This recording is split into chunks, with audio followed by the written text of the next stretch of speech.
It's a re-baselining of the planet, and somewhere on this solid state drive is my money.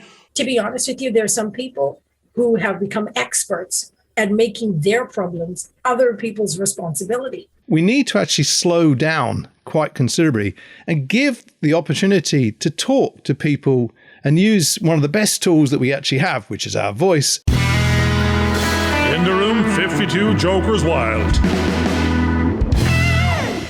Should be a pin somewhere. You lost your knitting again, huh? I have. Lost my knitting again. There we go. And then we should be able to go full screen. So it's just that one. There we go. Oh, just need to get rid of me and Garvin. Don't want those two guys in there. They're just a nuisance. They're the reason for the show, so they need to be in here. Oh, well, we've got cameras. We're using cameras, so that's what we're doing. So I might just... Well, you should have let me know. I would have got mine too. Oh, well. Next time. We're going to have a next time. So, all right, let's we'll take it from here. So, hello again. It's Friday, and we have another podcast. Last week we were saying, thank God it's Friday, but we're really glad that it's Friday this Friday because we have a special guest who is Lori Gatsi-Barnett. We're not going to tell you anything about her, but Lori will at some point when we give her a chance to, as long as Garvin doesn't creep in there beforehand and say something and stop us all from talking. Welcome to the show, Lori. How are you? How's it going? You've had a few problems this morning that we've noticed as well. Just the electricity sort of jumping out and freezing you and all that sort of stuff. Well, you know what? I'm actually discovering that the word developing is not only for other regions of the world. It happens here too. So we're having power cuts and shortages today. Miracles, right? Yeah. Oh, absolutely. Well, now, the strange thing is, you know, we had that feeling, you know, you power cut. In 30 seconds, we're back to the Stone Age. We're going. Yes. We've lost communications. Everything stops working. My kids are saying, the TV's gone off. I'm going to move. I'm going to make some tea. I go, no, that doesn't work either. You know, they're moving from electrical device, thinking, no, that's stopped. But this must work. I know. The common denominator is the power is off. We're back to the Stone Age. George talked about this last week to mention that most of us don't know how to reinvent the wheel. We might have a book. If we get thrown back to the Stone Age by just the power going off, our broadband's gone off, the logistics stops, the trucks stop moving, people are got their money, their Bitcoin wallet's gone. You know, we're going, that's an interesting one. If your money is in Bitcoin, the power goes off. I think it's a re-baselining of the planet in terms of billionaires are now, I have this computer, somewhere on this solid state drive is my money. You know, can I spend this? Can I buy some food? No, the answer is no. You can't. You can't even barter. So when the power goes off, are we disempowered? I agree with that totally, because I was sitting here dumbfounded thinking, wait a minute, there something I pressed? And then I realized, you know what? It's got nothing to do with me because everything's just died, literally. So I'm left here hopeless. And like you so rightfully said, it feels like back in the Stone Ages. I probably won't remember anyone else's number except my own. So if I was in a crisis, can you imagine? I can only call myself and I'm stuck. So this is hopeless. You're so right. Power. Embrace the power. That's the interesting thing, because I remember as kids knowing loads and loads of people's numbers that I could actually ring because I knew everybody's telephone number. But now I don't even know my wife's number. I don't even know my kid's number because they all come up with their names. This is Tim. This is Connor. This will soon be Oshin's, the youngest, who's only 2 years old. But my number I can remember. Nobody else's I can remember because we've lost that capacity to store the information in our own brains. The only number you don't ring, George, is That's yourself. It. And the strange thing is, if you ring that number and you get through to you, we're already in trouble. Absolutely. We're getting through to that multiverse. Yes. Where are you now? Well, what are you doing? Roadside assistance by self. Now, there, actually just reminded me, my car broke down. I was bringing my daughter to school, or no, the other way around. I was collecting her from school there a number of weeks back, and the car power stopped. And I got out of I didn't know. I got out of the car. I mentioned this in one of our podcasts. I went to collect her, and I went back to the car, and the battery was dead. Now, I took my phone out to ring the AA, and that was dead. I thought I was in a vortex. I hear my phone battery's dead, my car battery is dead. I can't get home. The panic set in. George loves this. I go straight to panic mode. It's only a battery. You're not in a third world country. You're in a car park of a nice school in the middle of Kilkenny and in the sunny southeast of Ireland. What's the problem? My mobile phone. I'm powerless. Oh, my car, I can't get from it. You can get another car. The AA will give you one. Well, borrow someone's phone. But the panic, we're straight up, well, not everybody. I'm sure there's different personalities out there, but I'm straight to panic mode because I'm disempowered. I haven't got my phone. That's who I am. That connects me to the control. That helps me control my environment. My car, men, we like to be able to get from A to B. It's a big car, a small car. It's an extension of our personalities. If you just took my car away, I took my phone away, again, I'm back to the Stone Age. I'm Fred Flintstone. I'm disempowered. I'm looking out for dinosaurs. So how do we re-empower ourselves, in this day and age? Get tools. Get tools. Tools. Get a better car. Well, hey, I can testify to that. There are more women who use more tools than men. I'm sorry to say, there are a lot of women. That's my wife. Learned how to do everything. And half the time, I think we're putting some of you out of work. And it's funny you said about the cars, right? How many men actually use a car as an avatar, for example? Here we are thinking, as everybody else, it's just a car. And then you have these really angry drivers who are out on the road. Is it because their car is bigger? And sometimes, as the other person looking from, whatever car size you have, it's always looking at them and thinking, you know what, you probably are not that great and you're compensating for it with the car. So that's a fair notion. Some people actually don't do that. You're terrible now. I know what you're talking about. You know what you're talking about. I'm not even going to go there how big and small my car is and whether it's an extension of my personality or not. It's a nice car. It's a sleek car. It's a powerful car. It's a cheap car. I don't know. That's where I'm starting to fall back in now. But I do believe I'm a big 6'6" guy, and I'm always complaining about getting into small cars. I don't belong in a small car, whether it's an extension of my ego or not. It's a functional something. But I keep on wanting to buy. I don't have the money. I can't afford the car I want. No, so the dreamscape car is, I want a G-Wagon. It's a big 7-seater monstrosity. It's nearly a Hummer. It's an Arnold Schwarzenegger car of type. And it is in ego, bred into me. If I have that, I've arrived. I'm here. That's a measure of myself, of success. I don't have it. So therefore, I'm not successful in my mind because I don't have my G-Wagon yet. I don't know how I'm going to get it. But if ever I get it, it's a measure of a distance of from here to success that I think men measure themselves by. And I don't know whether women have a similar car or a similar measure of their own distance. Let's put a different perspective on it, because I come from a slightly different background where my dad used to go out and fix motorbikes, fix lawnmowers, and he was in his garage doing all kinds of stuff. He would do wood turning, and my aspirations were to do something very similar. So for me, that would be success, is to actually take apart a motorbike and put it back together again and see if I can use it. My son has now just done that. He's now customized his own motorbike from, I got a 1978 Kawasaki, and he has now totally customized it. It was at a shop recently to just have the final tuning in Canada to make sure it was roadworthy. And half the people coming in wanting to buy it off him. He says, no, I want to use it. So he's already thinking, I could do something else. But that's his engineering. He's done engineering, and he wants to do those sort of things. And I've been wanting to do that for years and years. And I remember all the old cars that we used to have. I used to go out and fix them and do all sorts of things, bits and pieces. My son's doing something with it. But we're now left with this car that, if the computer doesn't work inside it, you can't do anything with it. The MOTs now, if the computer light's saying it's not working properly, you need to take it to the mechanic as quickly as possible. It actually also goes... It's not working properly. You can't get it to the mechanic. Half the time it's a fault with... I love the chicken and egg. Half the fault is the light just comes on. You go over a bump and the light comes on. There's an electronic. It's the problems that you were having earlier on with electricity. The signal, we've put diagnostics on the car, and it's saying the car's perfectly right. There's a warning sign. You can't use this car. But everything's fixed. We don't know where to go and find it to solve the problems, And that's one of the things with the technology.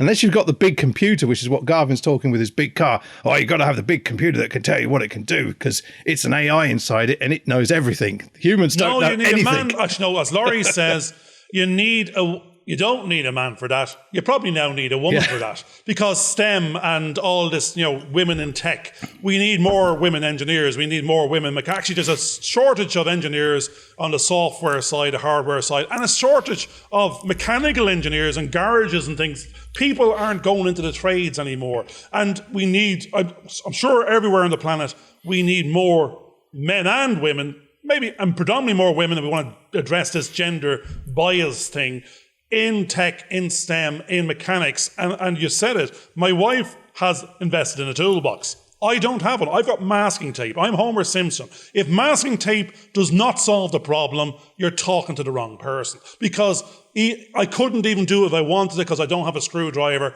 and I don't have the tools. And I'm sticking to that because I don't. I talked to my friend there last week. If I had that solves one half the equation. Then, if I had the knowledge, I might actually be able to solve the problem. But in my head, I'm going, it's not my problem. It's someone else's problem. If I don't have the tools and I don't know how to do it, I've got a great excuse. But if I have both, then I might end up having to do it. Whereas I'd rather be walking the dog, having cappuccinos, planning world domination, not mending a fence or painting the back room. It's what some people see that as Zen. Actually, George, you just said it. I heard Zen and the art of motorcycle maintenance. That you were finding mindfulness in putting it together and taking apart a machine. But while you were talking, I was having a nightmare going, I don't want parts. I don't want to put them back together again. Actually, I like a Harley Davidson. I'd love to buy one and stick it on the wall. I'm not thinking about driving it. But it's art, it's mechanics, it's a job to some, it's pleasure to others. And there's a bunch in between. But for me, it's alien. It's work. And I don't want that work. I want my passion to be something else. And I don't know what that is yet. Well, I have a few ideas, but I need to. Now, I'm talking to myself over here. Laurie, get back in the game.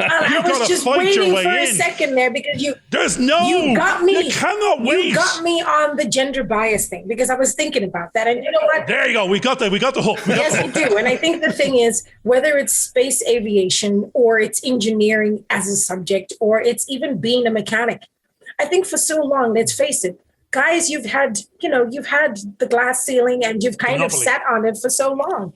And now we're just trying to say, you know what? We no longer just want to look at the glass ceiling. We want to smash the glass ceiling and actually have ownership of this. Because let's face it, let's be honest, when it comes to the smaller, intricate parts, and unfortunately for you, I'm one of those women whose father said to me, before you own a car, you need to know what a car can do.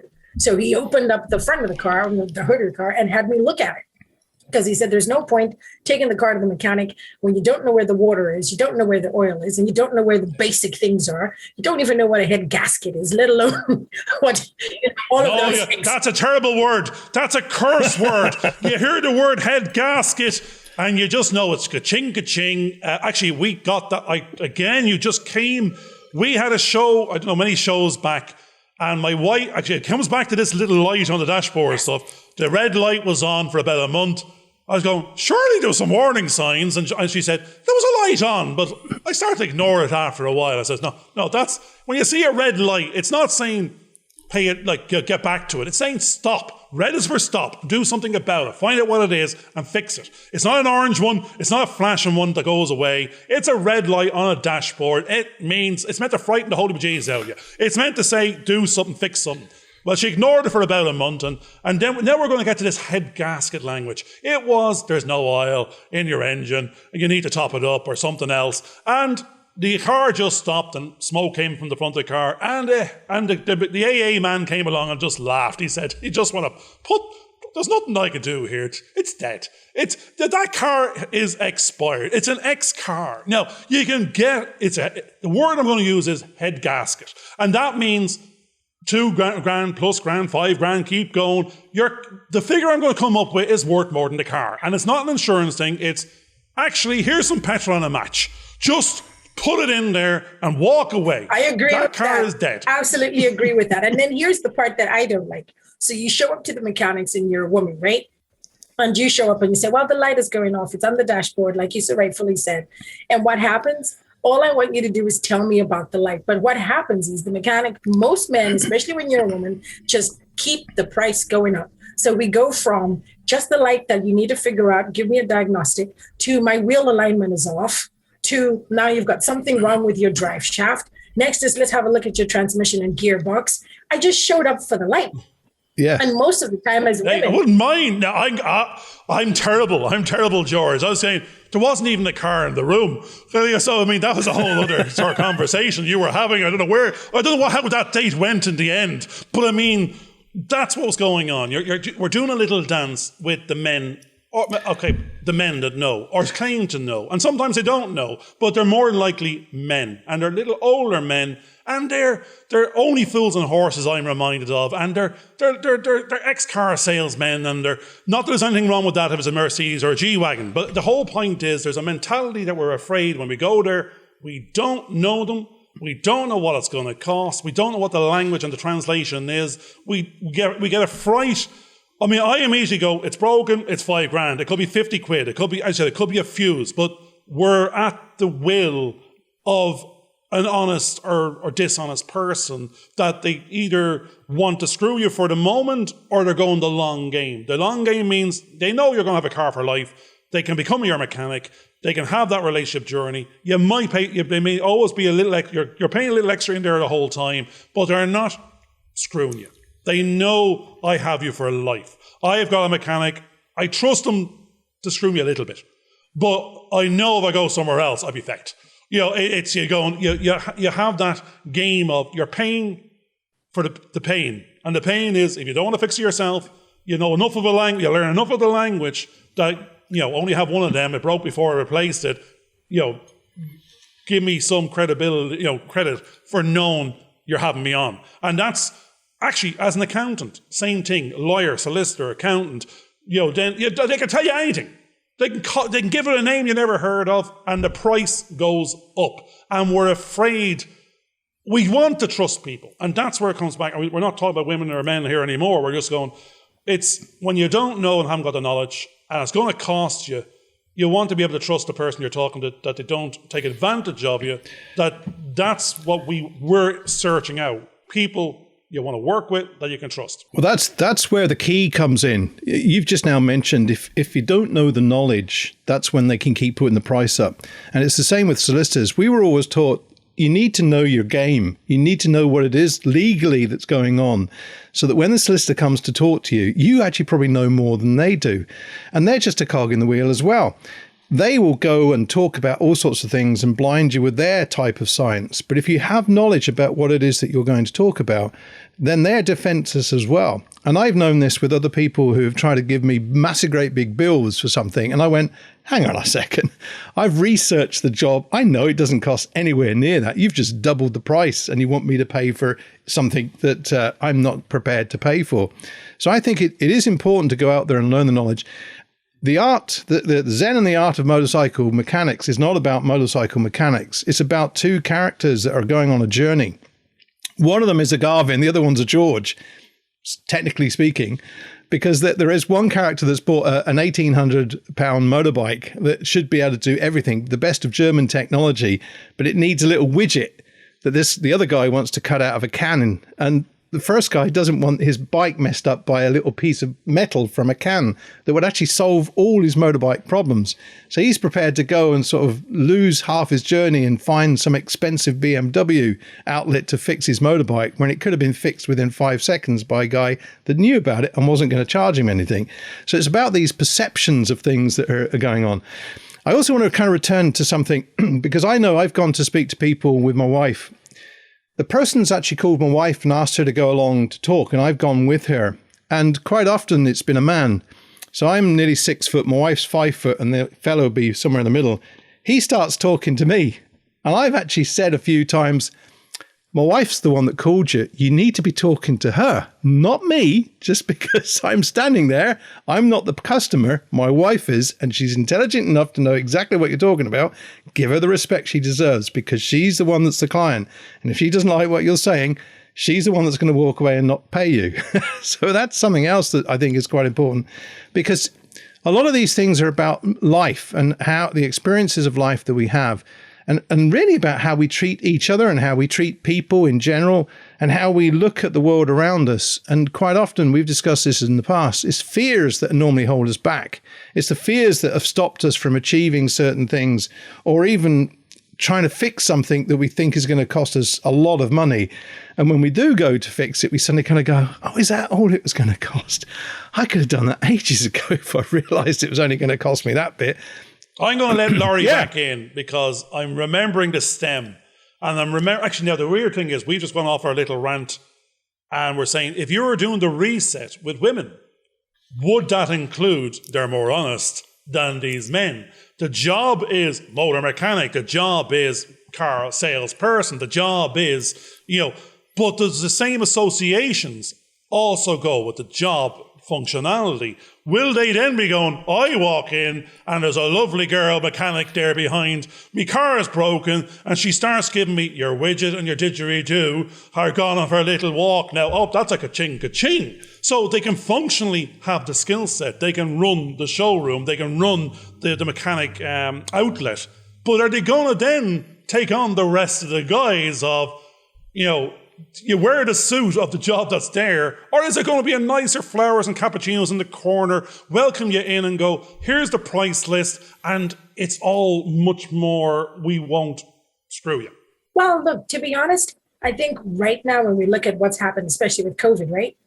We went from all the liberty in the world to restrictions that were absolutely out of everyone's control.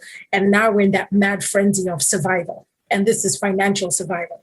So like George so rightfully said, you have to have that decision that you make whenever you're doing business.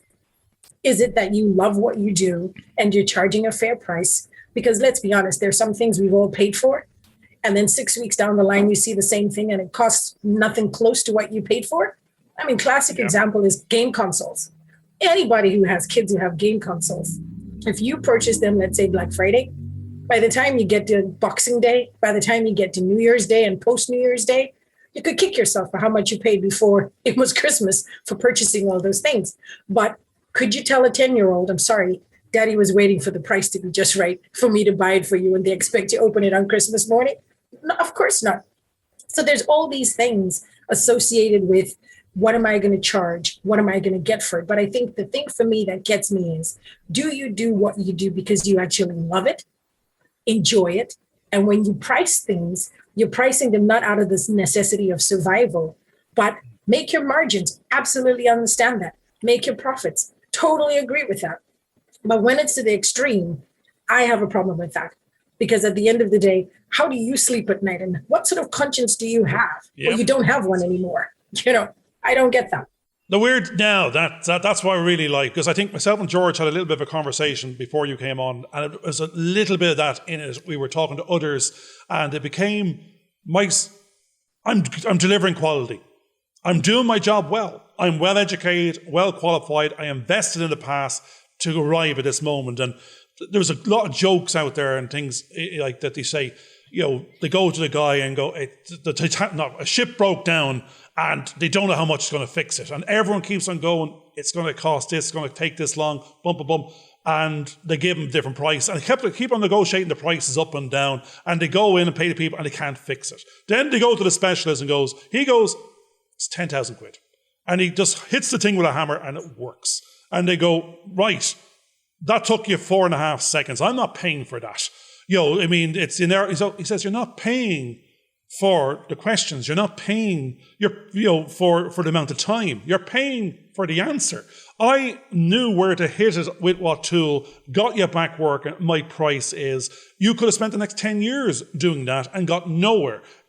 We want to bring the answers, not the problems. That's what myself and George are now saying. It's not the price is a functional hour or something. No, it's go to someone else for the functional hour. If you want the functional hour from the brand personality or the you, my time is limited and it's me, not George, or George, not me. If you're picking the who and you're picking the functionality and you're picking the brand persona wrapped around it, the price, as you said, has changed. It's a Rolls Royce, not a Lada. The car will get you from A to B, but you can't pay for the lather price for the Rolls Royce. You go because you're going to feel better. You're getting a different experience. You're getting a different journey, a different feeling. You want to be dealing with a limited edition, and therefore, but you can't keep on reverting to the functional and go, I didn't get this. I paid for Butlins, but I wanted Disneyland. It's you have to, join both parts, and that's why I like what you're saying. There's a functionality,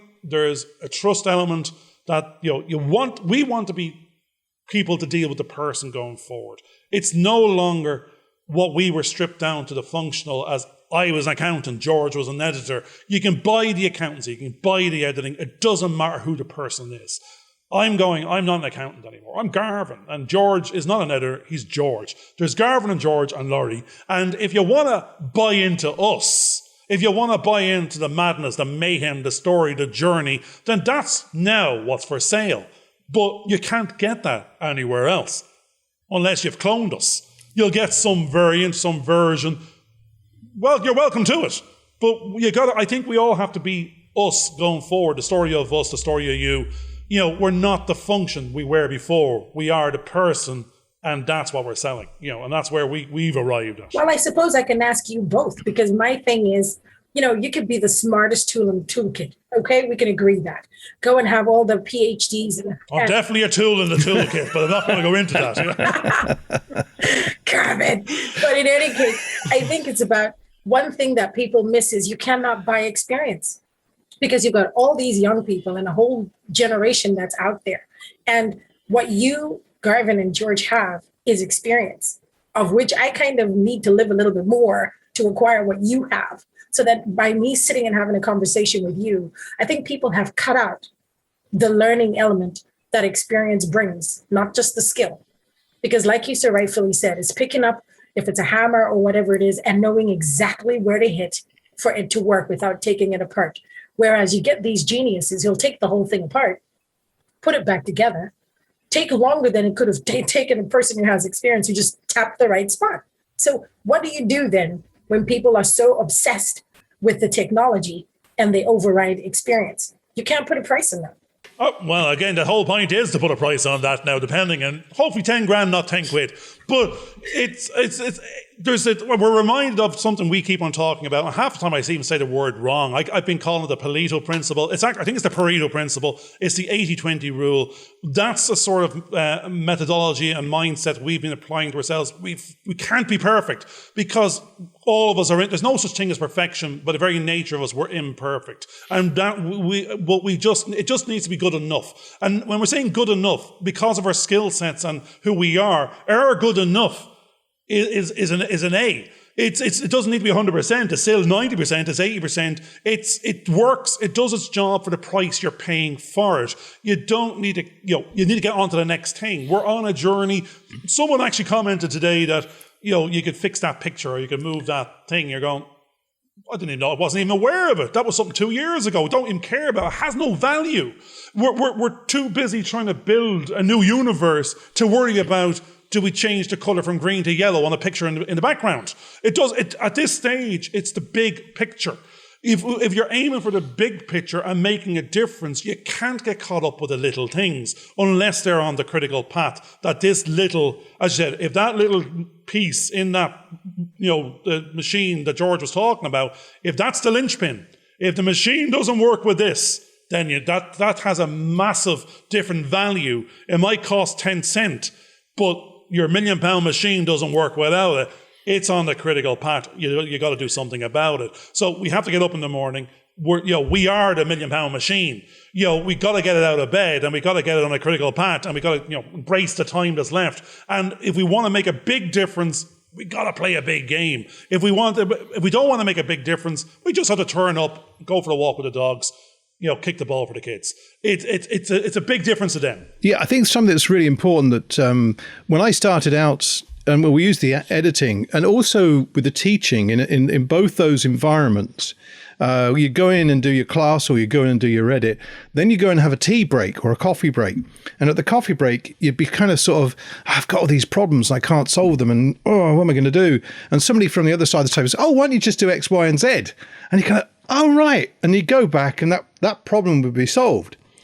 again, the same sort of situation happened in the classroom. I'm sure everybody else has got similar sort of situations as well. Then it became that you had to work, and you sort of had your tea in your edit suite, or you had your tea almost in the classroom, and you didn't get to meet with your colleagues because their time frames were shifted from your time frame, so you couldn't relate to them the stories that you were experiencing. So those problems just kept building up and building up and building up. And I think that's where the problem is that we're not having discussions in the world that we live. This is why this kind of thing is really, really important, because we're now having an opportunity for about 45 minutes to chat and gain some wisdom from other people about what's going on. Whereas in most people's situations, they're now isolated, or they're going from one meeting where it's not about a discussion, it's about somebody just firing stuff at them and they have to take notes. And now they don't even get a chance to go to the loo or to get a cup of tea to replenish themselves. They're going into the next meeting and the next meeting and the next. And before they know it, they can't remember anything that they were supposed to do during that day because it's just gone past in a flash. Those are the problems that we're having. We need to actually slow down quite considerably and give the opportunity to talk to people and use one of the best tools that we actually have, which is our voice and our mind, I suppose, to chat things through and work things out. And quite often, a lot of problems can be solved very, very quickly just because somebody else has a different perspective. My wife has come home a few times and told me issues that she would have at work. And I'd kind of go, well, why didn't they do this, that? Oh, do you know, nobody thought of that. God, that's brilliant. And you could suddenly see this kind of wrecked person suddenly get lifted up because all of a sudden they've got a solution that nobody in the group thought about because they hadn't got together to chat things through properly. And that's then eased her pressure and eased her stress and strain that she's going through at that particular moment.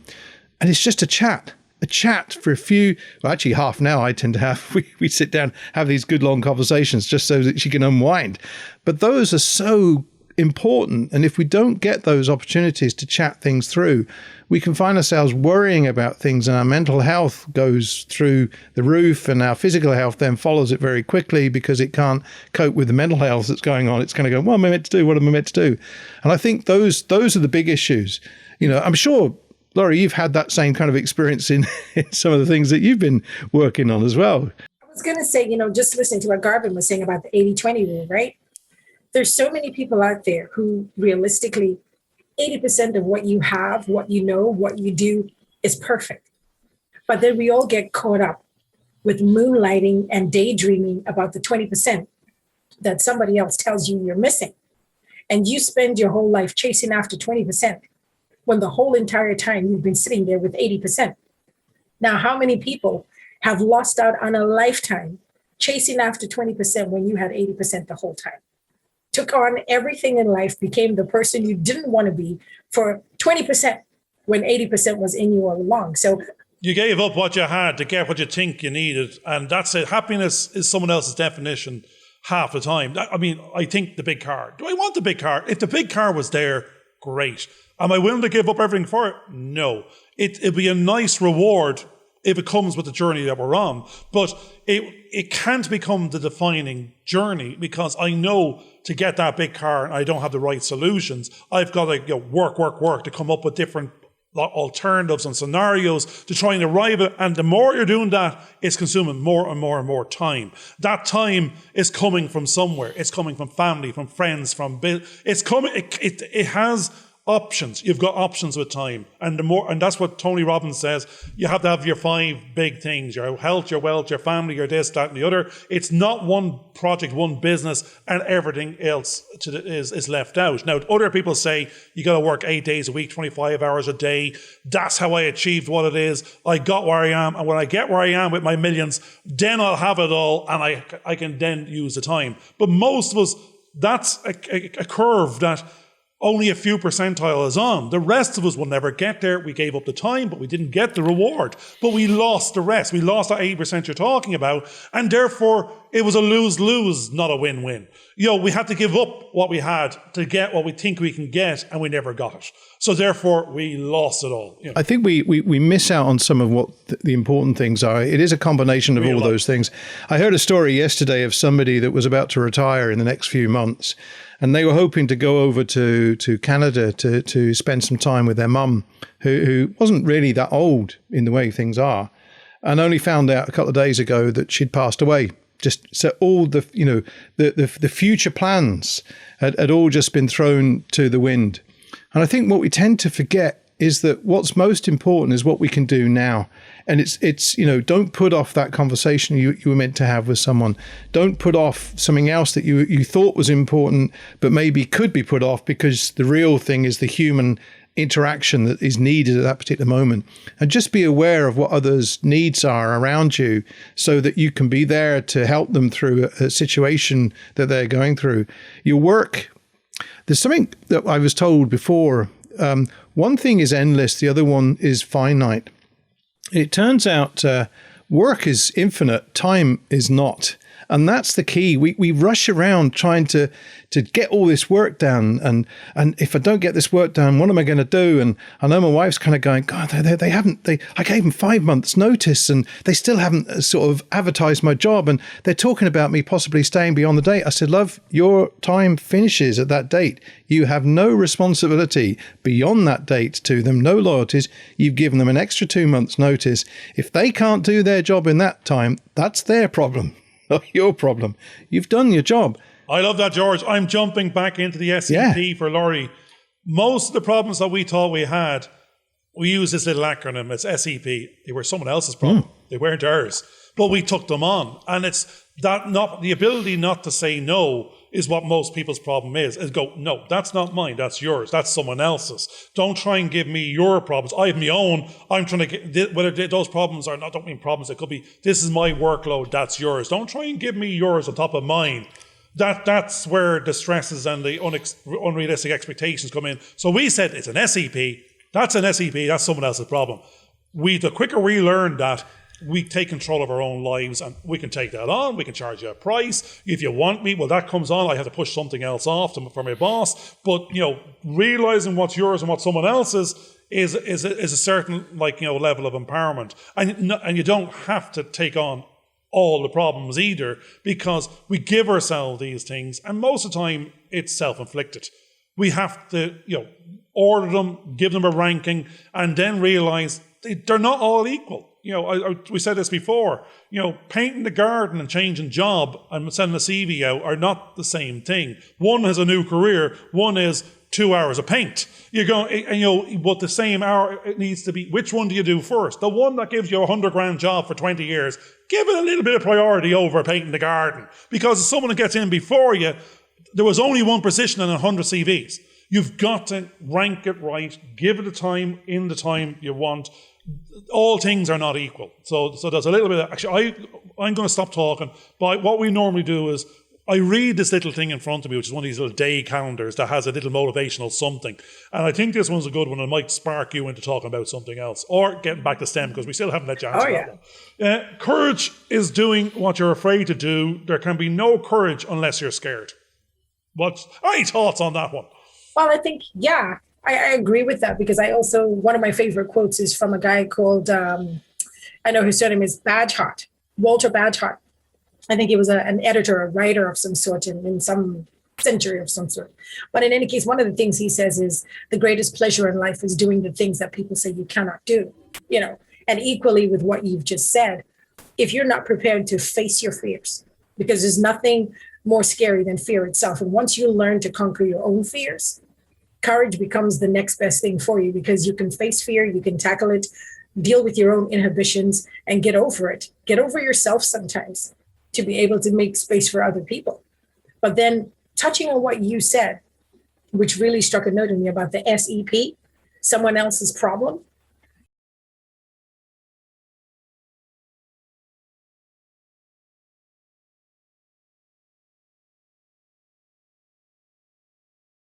When people cannot have that brutal honesty that says, you know what, I put my hand up, that was on me.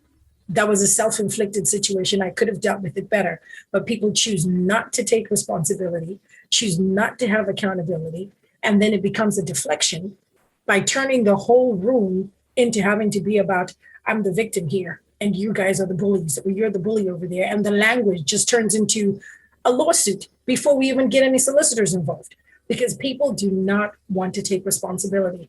And that SEP you're talking about repeats itself so many times. So back to the quote you've just said, that's what I would handle it with. Face your fears, deal with your own trash in your life, recycle it if you must. Bin what you need to, recycle it, and move on. That's brilliant. Yeah. I think you're reflecting back now what, like, two scenarios that led myself and George to where we are. It took a long time for me. Again, I was my own worst enemy. It was an awful lot of it was self-inflicted because you didn't say no when the no was required, and then it was too late. You already owned it. You took the responsibility on. You were now responsible for delivering these outcomes when it was never yours to begin with. But when you take the ownership, now it's yours, and getting rid of it and giving it back is a much more difficult process. And you live with it and go, you won't catch me a second time, twice shy. That saying is out there. But then you've already opened the gate, and you did it before, and now that's your thing, and it gets handed to you, and it gets difficult to say no because there's an evidence there. And that's why I found you nearly have to change jobs in order to break the cycle, and people don't change jobs willy-nilly. They're nearly thinking of their pension 3 years in and a 40-year distance of, oh my God, because security, unless you're going to are sort of securing yourself to be job hopping and career, driving, most people step into something and get comfortable in it and go, I'm safe here, I get paid X, I'll get 5% more next year, I might get a little bit of a bonus, 5 years time from now I'll save for that. They're already journeying in their life stream. They're a day in, 2 days in, and they're going, it's already over. 20 years from now, I'm retiring. It took me a long time to go, I can't think pension. Although the ads out there, and there's an awful lot of programs even on Netflix saying we should be planning for it, but if we can't fucking pay for the kids now, the food on the table now, then I cannot worry about 40 years from now not being able to pay for my cornflakes then. If I can address the now, then that will take care of itself. That is the problems I'm giving myself in the future, which may or may not exist. I need to deal with it now. I need to fix things now, get better now, educate myself more now, and that will give me a better potential something. But an awful lot of people get, and including myself, I got comfortable for 10 years. I 10 years in a job at a time. You're going, as an accountant, you're meant to be in and out in two, because you're not going to go up the scale. Otherwise, it's in, prove your point, move on. If you're staying, you're turning yourself into a silo of increment of, I have a job for life mentality. Jobs for life are gone. You need to be portfolio jobbing these days and figuring out which one will work best. The language of the TikToks are all saying passive income this and Bitcoin the other. But most of us don't have the money for the cornflakes. We can't be trading Bitcoin, and we're not buying houses on the side for the passive income. But if we want any of that, it's actually education. We've got to educate ourselves to say no to something and empower ourselves with new skill sets to open up other opportunities. And that is even easy to say. It's the hardest thing on the bloody planet to do. I think that's where it's the self-education that becomes so important, because if you move from one job to another and you're saying, okay, I'm out of that environment that was toxic for me and that was causing me all kinds of problems. But if you go into the next environment and you suddenly find the same things are happening, if you can't look at yourself and say, maybe it's me not facing my fears that is the problem here, because if I can take the courage to face those fears, maybe I can change the situation, made it better for me here. And as long as if you can face up to that and try and change that, then you can start to create a new life for yourself, which I think is what we did. Because I know that I had a couple of situations where people wanted me to do video productions, and then before you knew it, they were asking for 3 times the amount of money, worth of video production, but only wanted to give you what they'd originally said. They weren't prepared for the changes. And I actually got to a point where I said to a client, look, I know you're coming back and asking me for more work. That's going to cost more money. This is what the price is now. You've left it quite a long time. That was okay back then. And they thought I was the worst person in the world. And I had to say, well, look, I'm sorry, but your parameters have all changed. You've already had your money's worth of what you were looking for. I'm quite happy to, resend you that material. But anything over in that, you need to give me my worth in pay. Otherwise, there's no point in me doing it. Where's the incentive for me? I'm just working for nothing.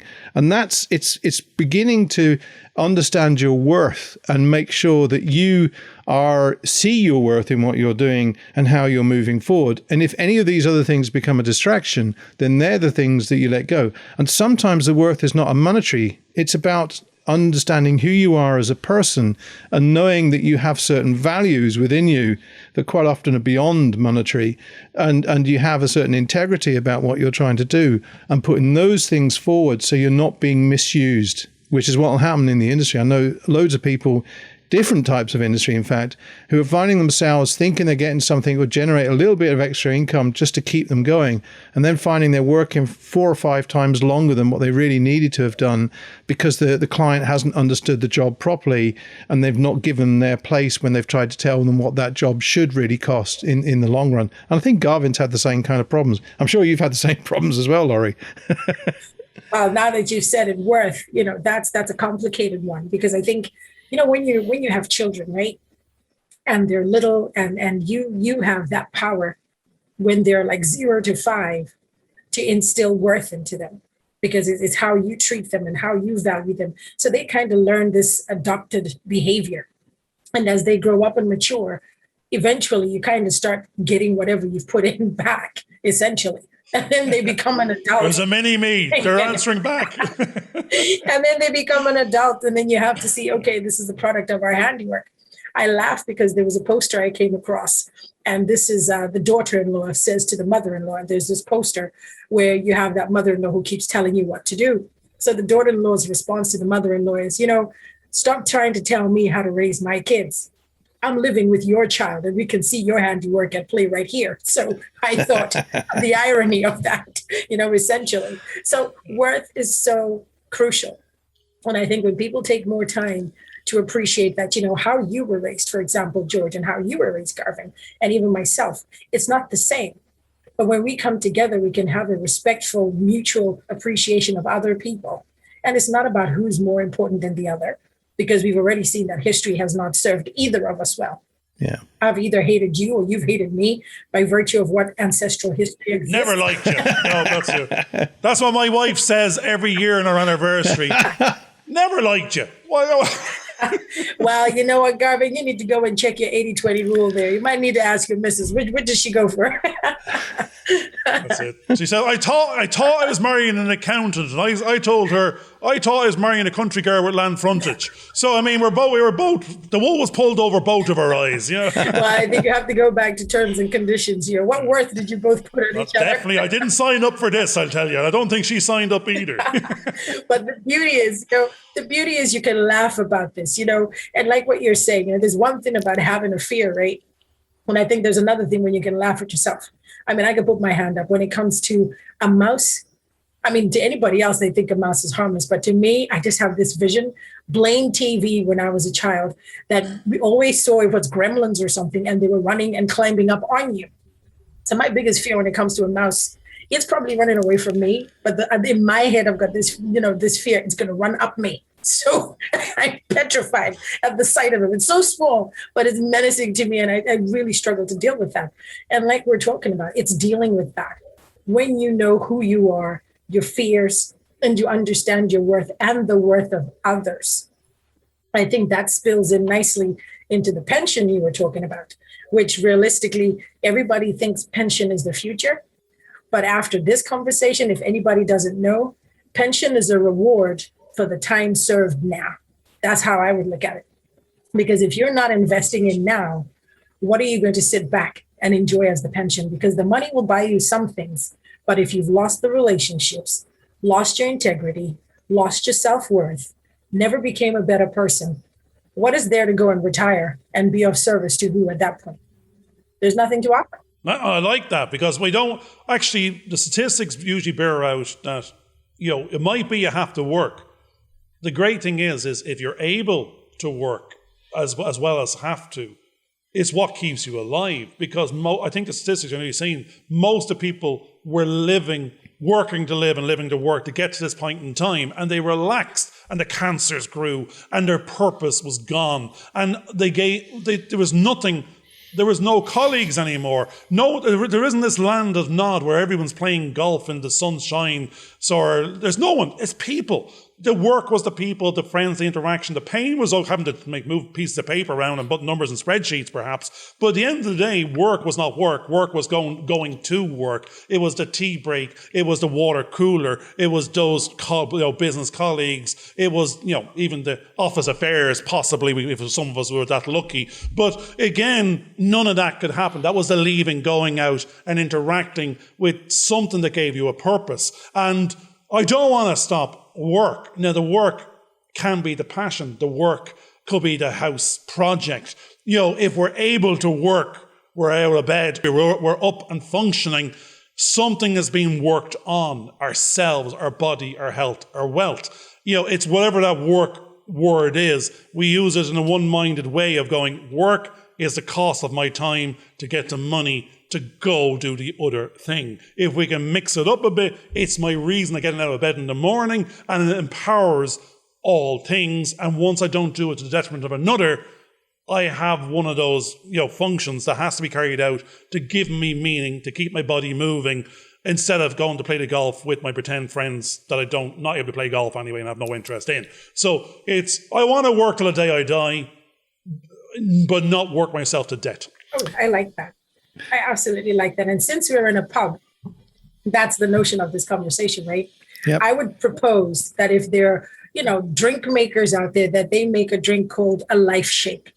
And the life shake should be one that encompasses like the expert of drinkers, I suppose, a connoisseur of drinkers, where you can have this life shake, which is almost like the drink that you get served when you finally say, you know what, I've given my all, I've gotten everything I want to get out of life. When you go into the pub with the last sort of round with the fake friends that you might have acquired in this work of yours that you do.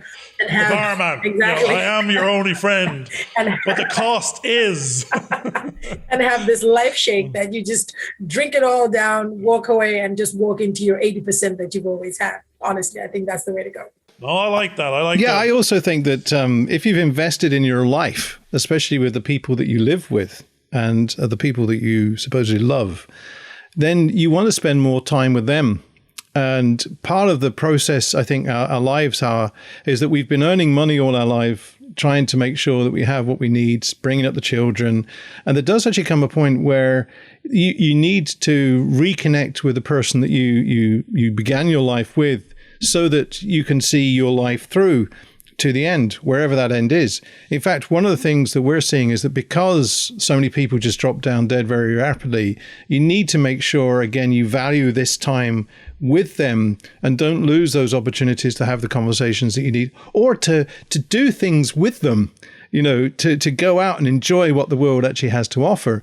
I think those are important. And if you're working so hard that you're missing those opportunities when they do arise, then maybe you've got a little bit something wrong, and that's maybe the little thing inside that you've got to try and rework to make sure you reconnect, especially when that person with you has given you some of the insights that have helped you get through some of the problems that you may have faced yourself. And also, because we're that idea of saying no, when sometimes you're struggling with the problems that you're encountering and you're not quite sure how to solve it, and they just give you that little bit of insight that tells you, do you know what, have you thought of this? And you're going to go, no, I didn't think I was allowed to do that.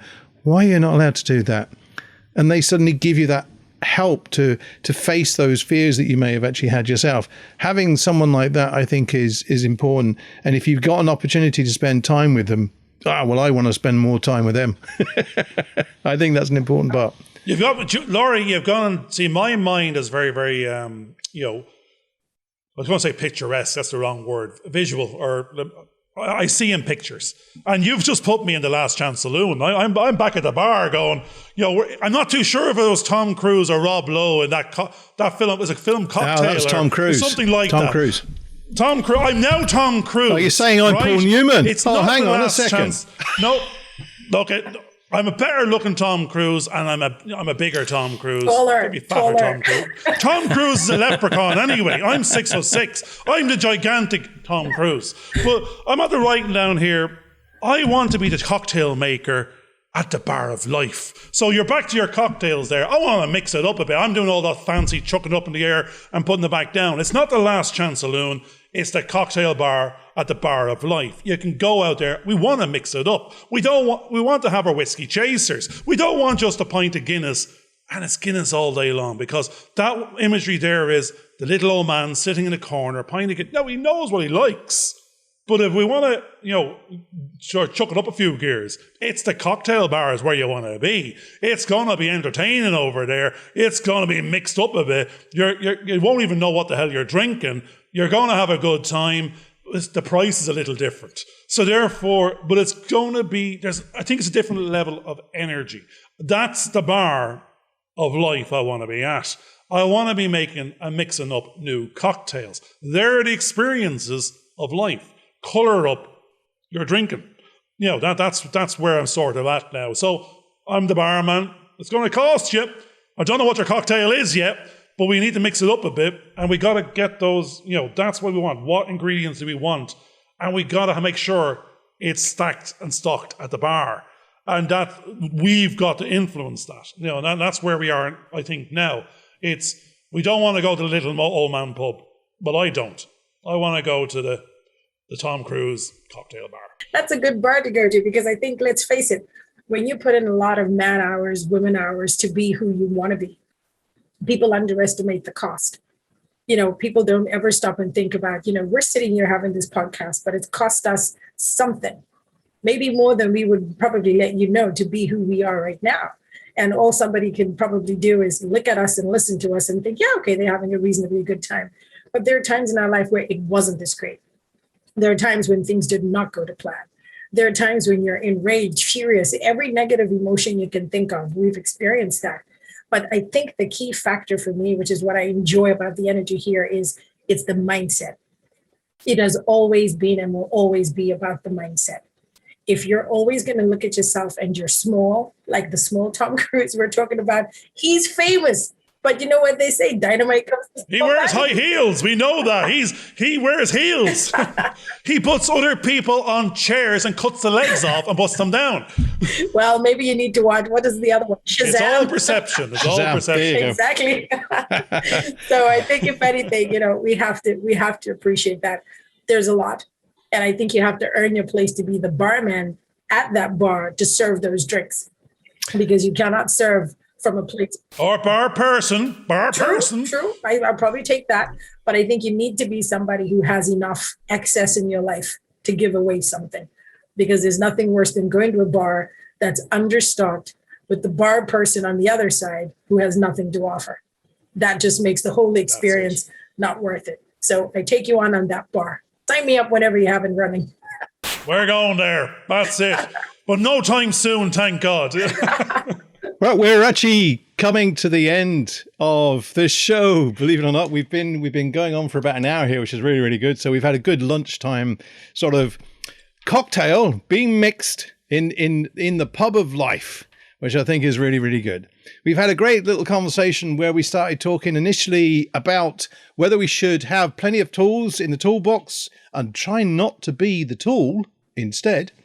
We've talked about lots of relationships, and the best way to solve a lot of problems that we found in life is to have a good discussion about it, and make sure you have time for those discussions, because you never know what little gems will come out of that to help you get through that day that you're having, even if it's a bad one.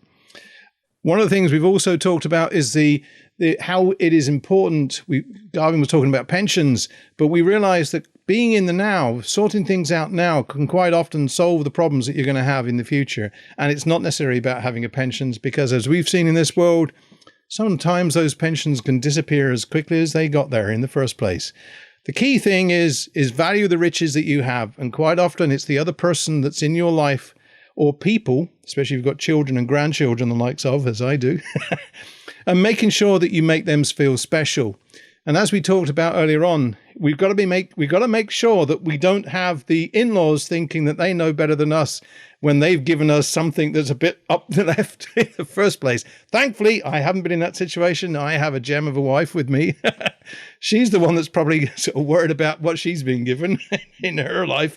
But thankfully, our sons have turned out all right. And I think that's because of her. So here we are at the end of this show. We've enjoyed the conversation. It has felt like a pub sort of chat. And hopefully we'll have another opportunity, Lori, to talk to you again, because I think there's so much more that we could talk about and so much that Garvin and I can learn from you as well. I hope you've enjoyed coming on to this podcast this week. And thank you for that opportunity that you've had sharing with. Any last words you'd like to have just before we finish? Well, I would encourage anybody who's out there, come into this very interesting space. I don't think there's anybody who couldn't fit in and contribute and learn and share. It's a thrilling experience being in a very interesting position where you have no idea what's coming your way. So this is like literally being on that famous movie 310 to Yamaha. So whatever time you'll find yourself, this is that train. So you best get on it, and you'll never know. You might get a cocktail from a bigger version of Tom Cruise. So yeah, worth it. Well, very good. I like that. I'm reminded again of the restaurant at the end of the universe in Douglas Adams. I'm saying there's a cocktail bar just to the side. The barman there is my good old self. I'm sending my CV out now to be the barman at the cocktail bar at the restaurant at the end of the universe. That's where you'll find me. The bar tab is open. You better know what mix you want. St. Peter's Gate. You're having one more drink in the Last Chance Saloon. Know it before you go. I'll be there and I'll be served. Thanks a lot. Bye for now. Hope you enjoyed this video. Please subscribe and click on the bell for notifications.